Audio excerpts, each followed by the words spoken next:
The Fitzy and Wippa podcast. It was a big one on Married at First Sight last night. Mate, I wanted to jump through the screen and give Josh the biggest hug. Now, Melissa, you would have, if you've watched a little bit of the show, Melissa, she called herself the freak in the sheets.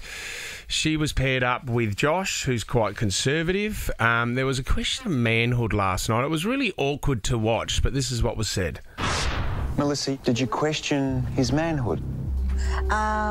When did I question your manhood? What did I say about your manhood? You've said repeatedly, I need a man. I came here to meet a man. Oh, yeah, I have said that.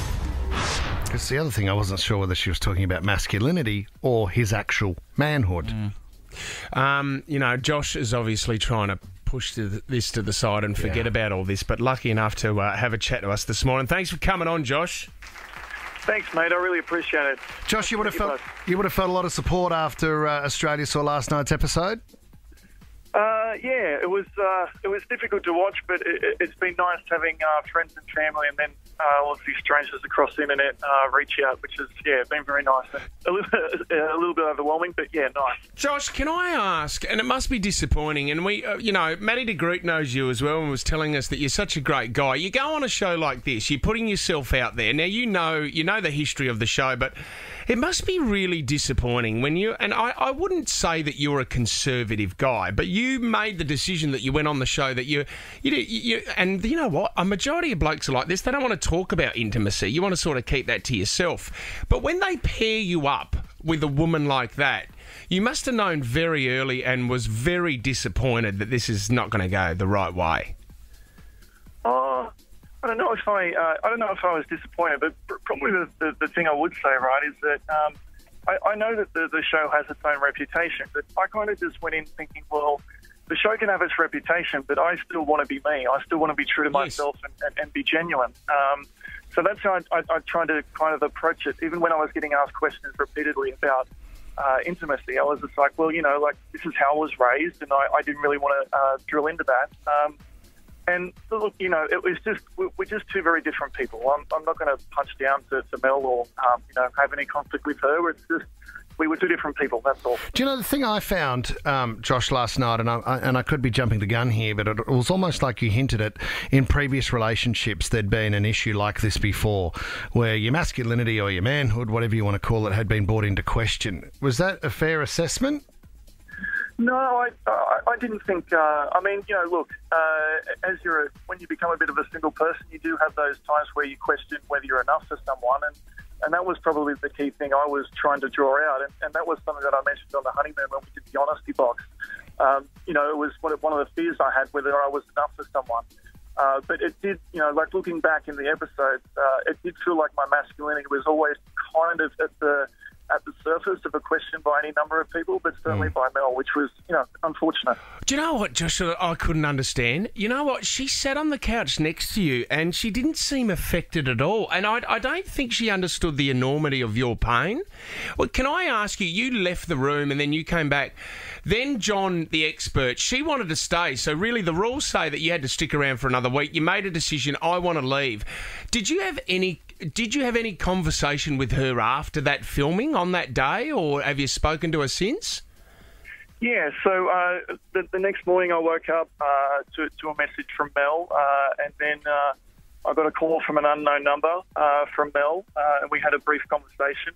We didn't then talk until a bit later on, and I sent her a message just before the wedding wishing her the best, but yeah, we haven't spoken that much. Okay. Josh, you know what? I mean, it feels like... Just quickly, is she sorry, Josh? Did she apologise?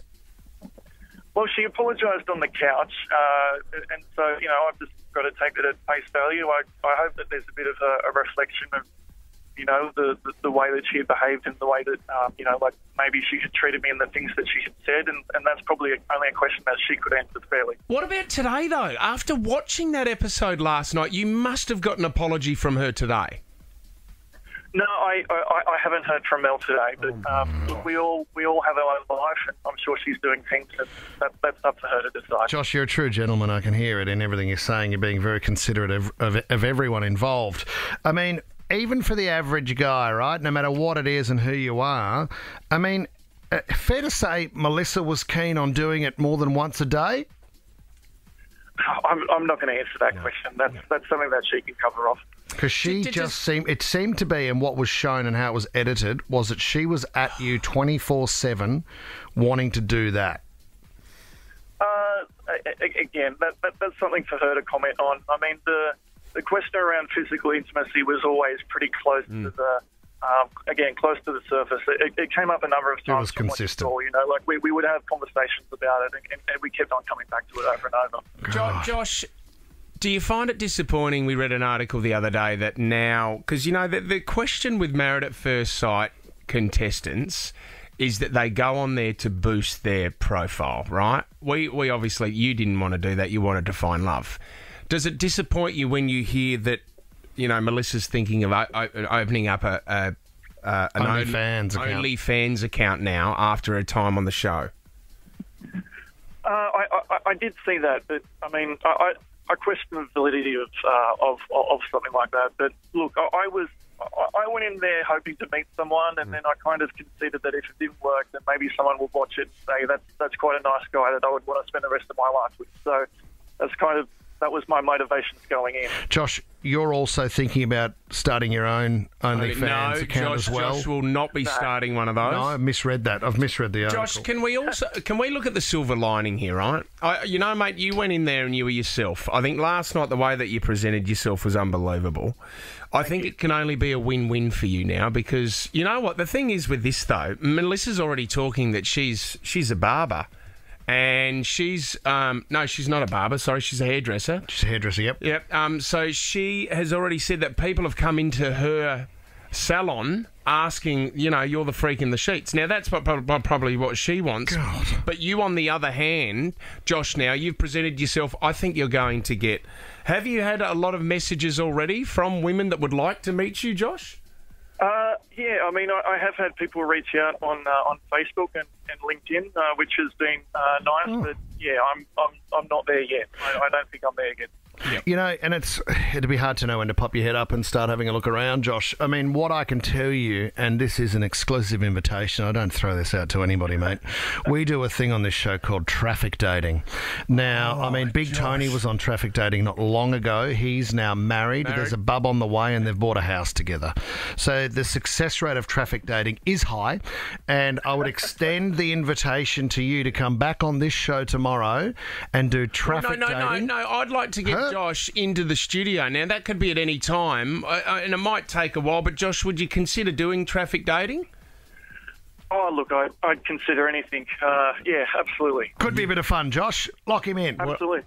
I think we would find... As long as Melissa doesn't call through. Well, no, just... what is... If you had one chance to say something to Melissa now, is there anything else that you would like to say, Josh? Not necessarily to Melissa, but just, the Australian public, maybe to just stop attacking her and bullying her online. I don't enjoy reading any of those comments. It doesn't raise me up or make me feel good about myself in any way. So, yeah, that's probably, I'd say that more to the public than Melissa. See, that's what I mean. That's why Josh...